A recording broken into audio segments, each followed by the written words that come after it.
Tune Hotels may be just 6 years old, but it's definitely fast growing with over 30 budget hotels in Asia and the UK.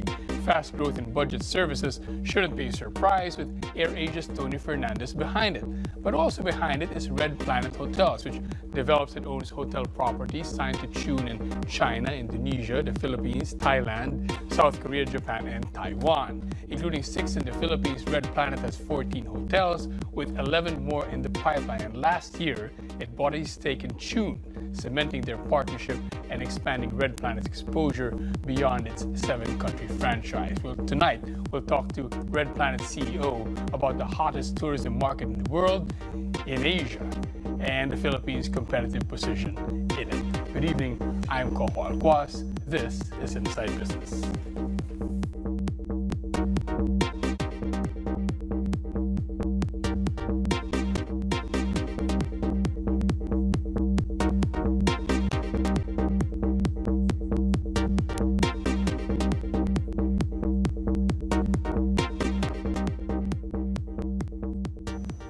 With us tonight, Tim Hansing, CEO of Red Planet Hotels Limited. Tim, thank you very much for joining us. Thank you, Coco. Good Let's set the stage a little here. So Tune Hotels is what people see. Yes. They have about 30 hotels so far, mostly in Asia, a few of them in the UK. Red Planet, is essentially a franchisee Yes. of Tune in 7 countries. Correct. And you have about 14 hotels now, 10 more in the pipeline. Yes. How did this relationship start? Well, it was a few years ago. After having been in the 5-star business all my life, I decided that it's very nice, but you know, these hotels cost a lot of money to build. You have to charge people a lot of money. They're not always the best value for money. And we thought, you know, my founders and I, we thought, let's do something where, you know, we can really get some volume, drive this and make some money, because the budget hotel business is very profitable, much more profitable than the 5-star business. So we were looking at it, and we saw that Tony Fernandez had started up a business in Malaysia, and we thought that, you know, this could have tremendous success. So we approached Tune, had a discussion with them, and we signed up straight away. In the beginning, you just wanted to do one hotel. We started looking at just the one, and we thought, this is so scalable. We just loved it. So when we looked at Asia, I mean, Asia is the fastest growing tourism market in the world today, and it's also part of the world that has the least amount of budget hotels or branded budget hotels in it. So we thought, we'll go to the largest market, the fastest market, and the market with least competition, and go and do it there.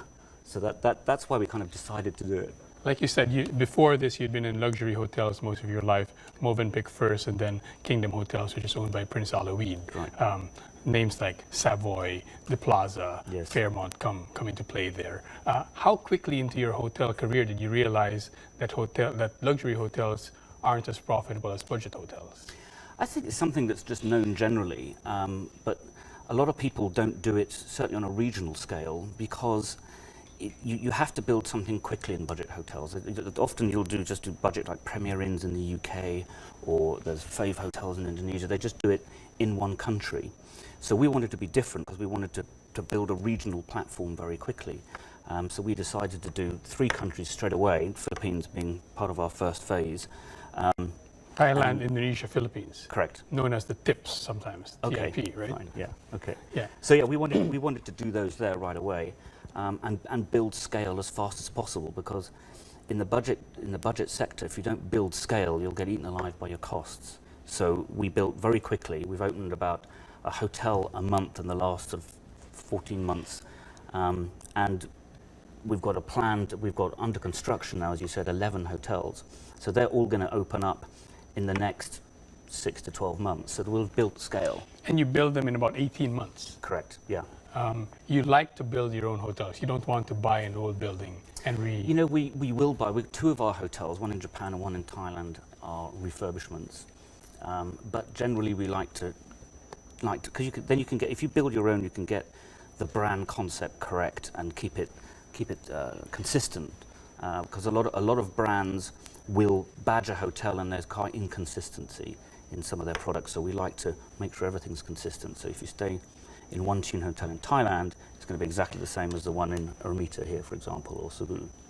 Now, you guys keep on saying that the two or three things you really need for a good budget hotel are, number one, a five-star bed. Yes. Not a five-star room, but a five-star bed. Correct. And a power shower. Yes. How quickly did you realize, or did Chun realize, those are what you need?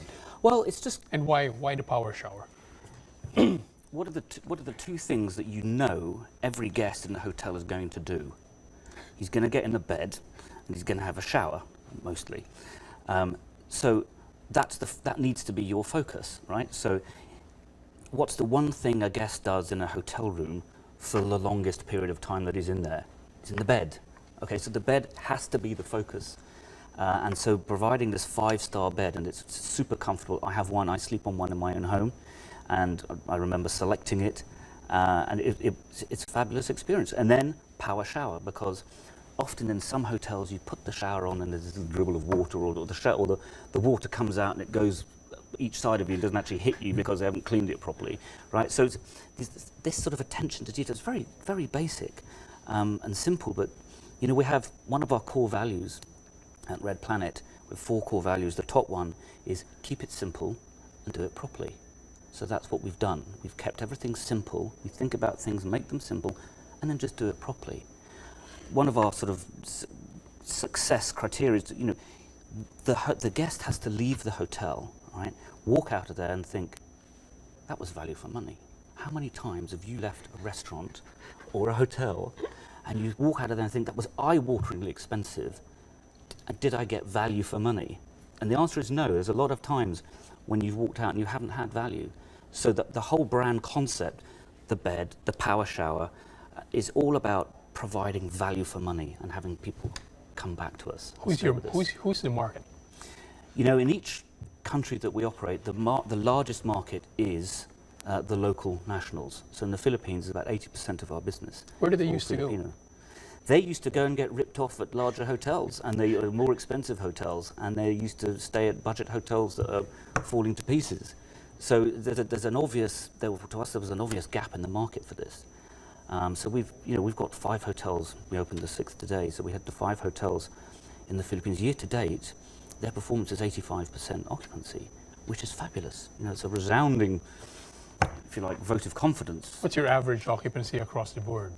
Across the board, it's around about 80 to 85%. You're talking Red Planet and Chun, or just the Red Planet Chun hotels. Yeah. But generally, that's how they should work. Well, that's how we wanted them to work, because you've got to go for volume, and then we have flexible pricing. So most of the market is local.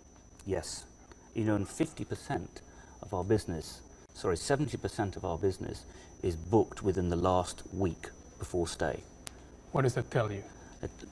It's just lead times getting shorter. So people don't book 3 weeks in advance anymore, 4 months in advance. They book so short lead times, and that usually means you've got a local market because people aren't planning flights and all of that sort of thing. And we get a lot of walking business as well. People are walking along the streets. We've made our hotels look fun. They have lights that change colour on the outside.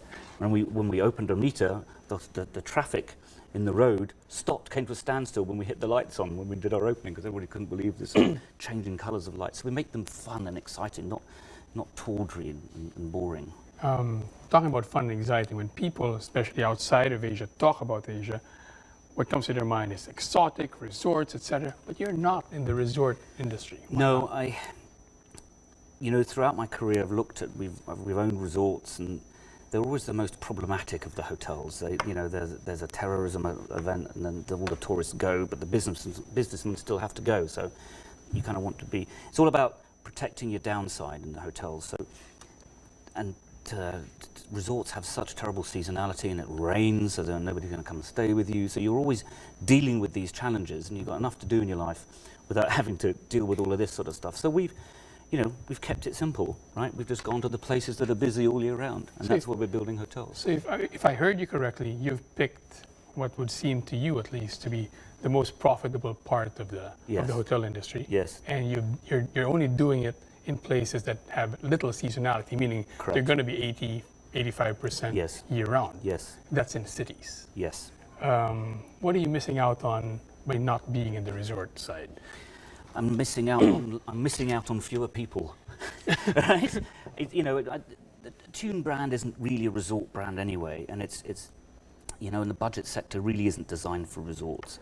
If you go and ask a family to stay in a resort that's got very small rooms, things can get fraught. It's more visiting friends and family in a city and city tourism, and it's much better because even in a city you have seasonality in your certain segments of them. Sometimes the government's busy, or the tourists come to the city, or the businessmen are coming to the city. So, for example, in the summer, tourists come to the city when the businessmen go away, and then now, it's coming into peak season now, you've got some tourists and you've got the businesses and you've got the governments doing that thing. So it's great, but you need to have several segments of demand to fill your hotel and not just rely on one. So if you rely on one, the tourist, and he goes, you're empty.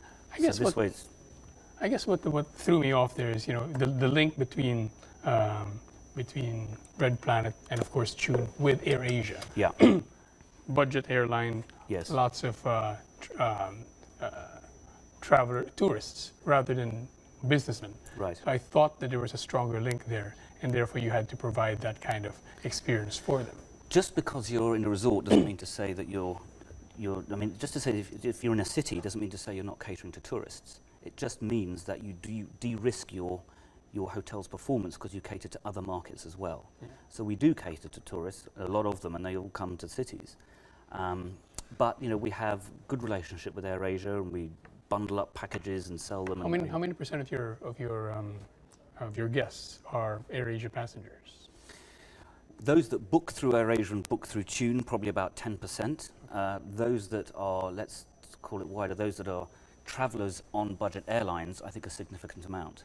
I don't know if you've ever flown on a budget airline. Yes, of course. Great. All the time now. Good, yeah. Well, why wouldn't you, right? So value for money, right? So if you just look around you, those are our guests. It's people that get it. It's people that don't feel the need to stay in some big luxury place because they know they're going to be asleep for 5 hours only. So it's like, why do I need to book on some of the national carriers where I can get from A to B in a good level of comfort, right? And pay a third or a tenth of the price. So the same as for the hotel business. But I'm happy and glad to fly on a budget airline and have to pay for the peanuts or the soft drink that they offer me. But get to the hotel and pay for the towel? Well, you don't have to though, that's the point. So you got a price, let's say it's 10, all right? And if you think that's too much for me, and I'm gonna bring my own towel anyway, and a lot of people do, they bring their own towels, right? They will save a bit of money, save a couple of dollars. It's a lot of money for some people. So what we wanted to do was in that vein of adding value, right, is allow people to almost create their own package, right, depending on how much value they wanted. So if you're going in, you're going to be late and you're going to leave early, do you want to pay to have TV? Probably not. So you don't have to pay for it. In a traditional hotel, you pay for it. It's all in the room rate. You're paying for the spas, the saunas, the fancy restaurants. The air conditioning. Air conditioning. If you don't want it, you don't have to pay for it. Does that work in the Philippines? Yeah. So in hot countries, you can still have budget hotel. Because some of our guests, a lot of our guests, the Singaporean taxi driver or whomever, don't have AC in their houses anyway. So why bother? Why would you charge them extra for it when they didn't want it? And that's the whole point. You've really pinned it down, haven't you? Yes. Okay, we're going to take a very short break. More Inside Business when we come back. Stay with us.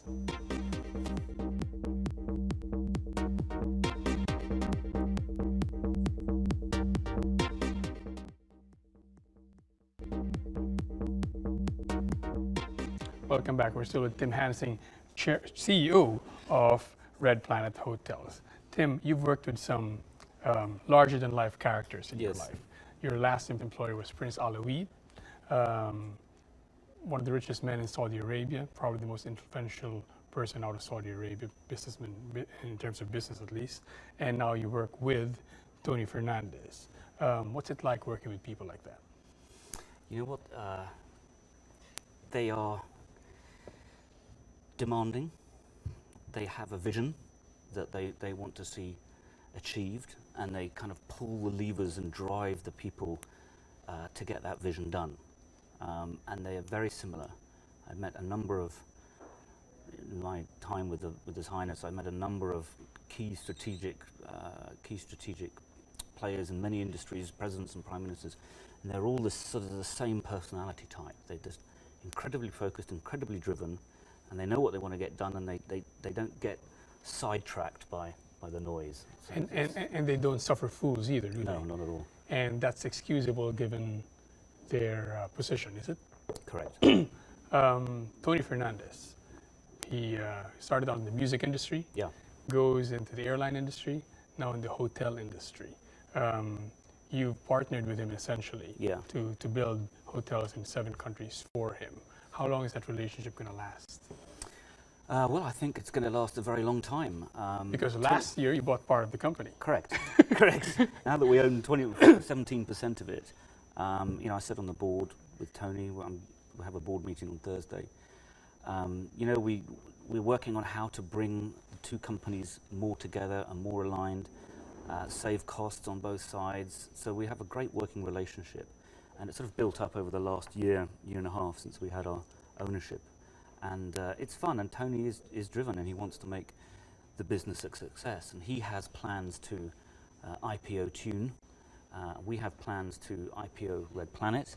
So everything that we're doing is completely aligned, and it's fun to be working with Tony. He's a character, and like you say, these guys don't suffer fools gladly. So it's a good guy.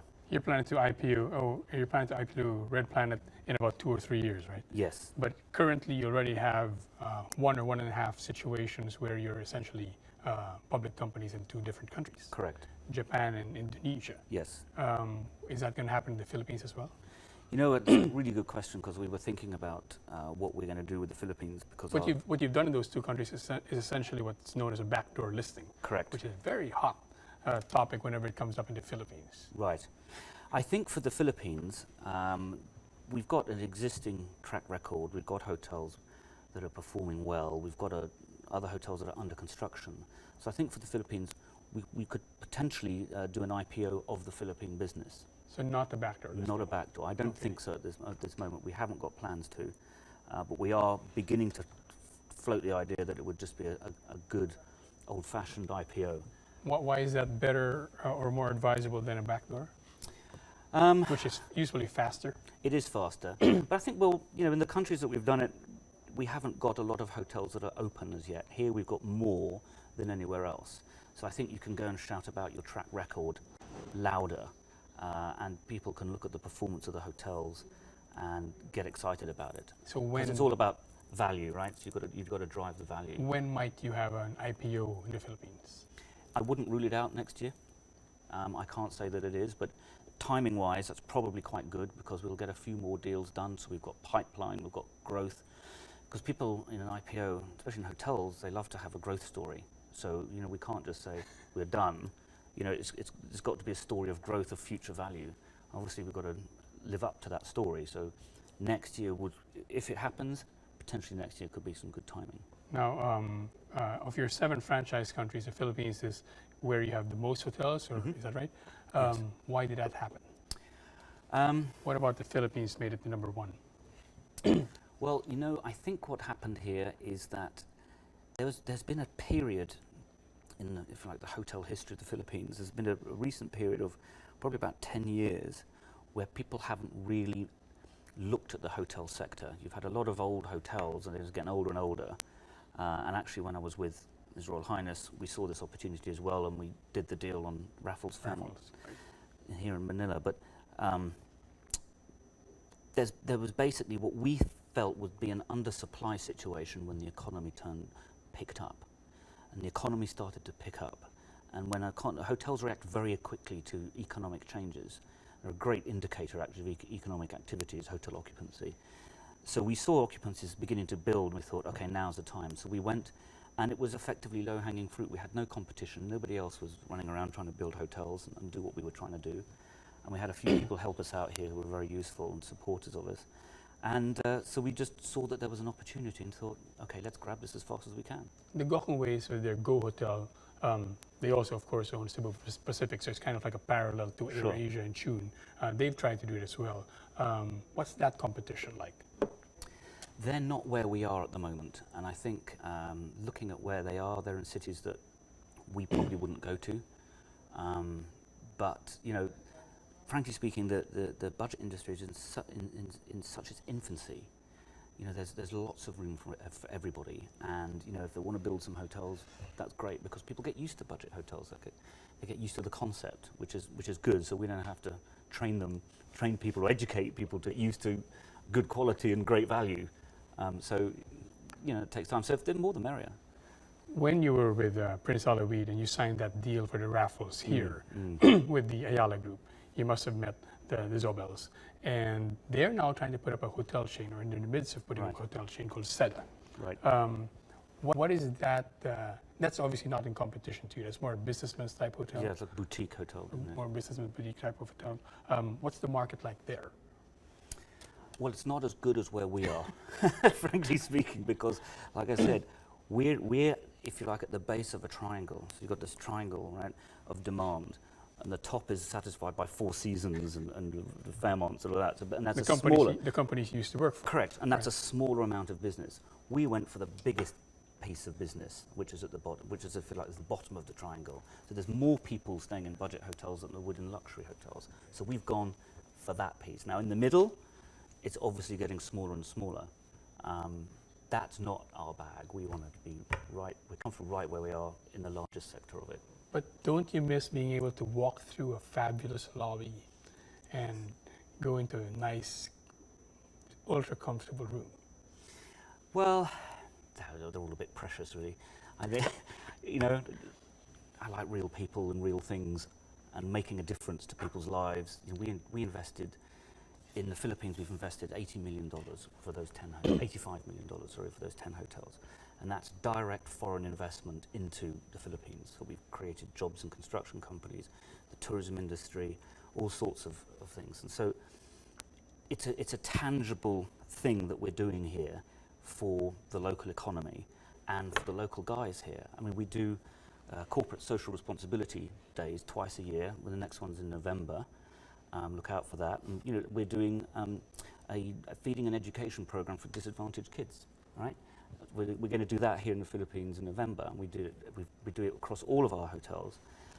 You know, we painted orphanages, cleaned up beaches, planted trees.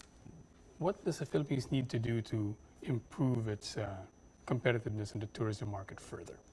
It needs to build a new airport in Manila. That thing's getting a bit old now, and it needs to have an infrastructure. How do you feel that? Because I use it. How does your business feel that? The business, the Philippines could be so much more. You've got super beaches, you've got great people, wonderful personalities, got lots going on. Great, you know, the workforce speaks English. There's a lot that could happen because here, but it's an infrastructure issue. Here we beat ourselves up by saying we have a lousy airport, but do tourists really care? Yeah, they do. Do they know that? Because they arrive at the airport, okay, then what do? Then they've got to go and get downtown to the hotel, all right? Or they've got to do a transfer.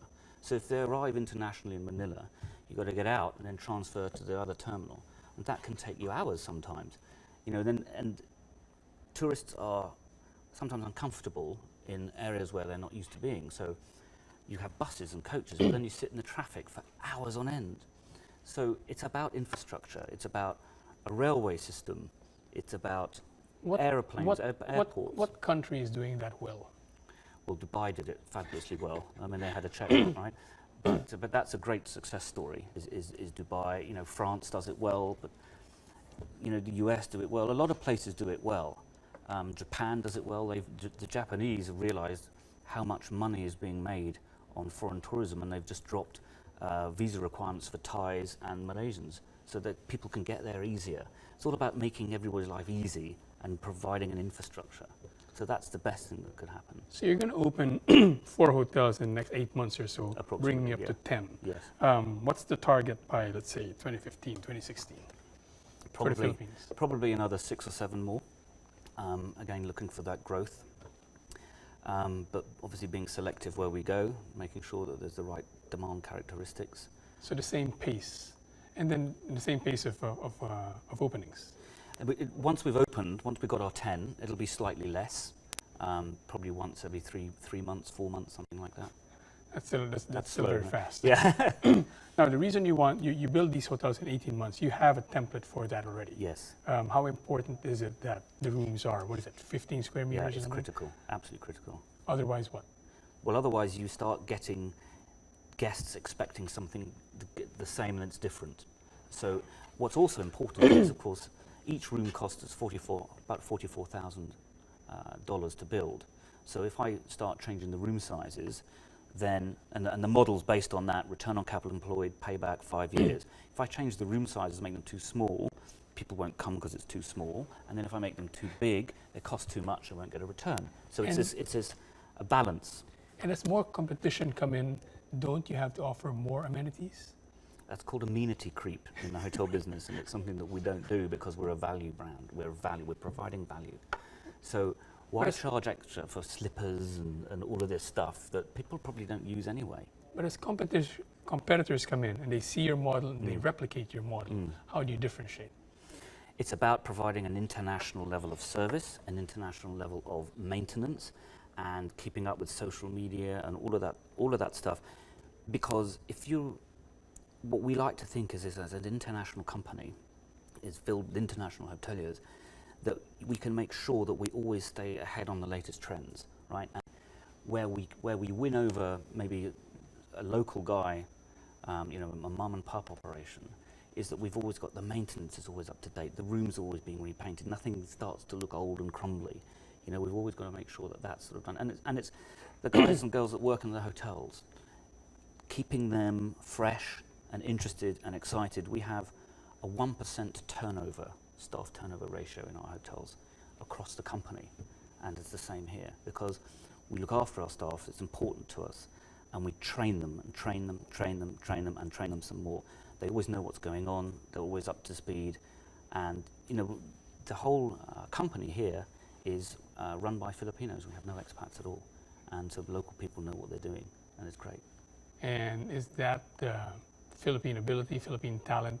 We like to think that it's exportable. How exportable is that? Very, very exportable. Often when I travel, I come across Filipinos doing all sorts of things and great things. So there's nothing preventing anybody from shooting the lights out at all. Okay, Tim Hansing, thank you very much for joining us today. Thank you. Thanks a lot. That's Inside Business. See you next week.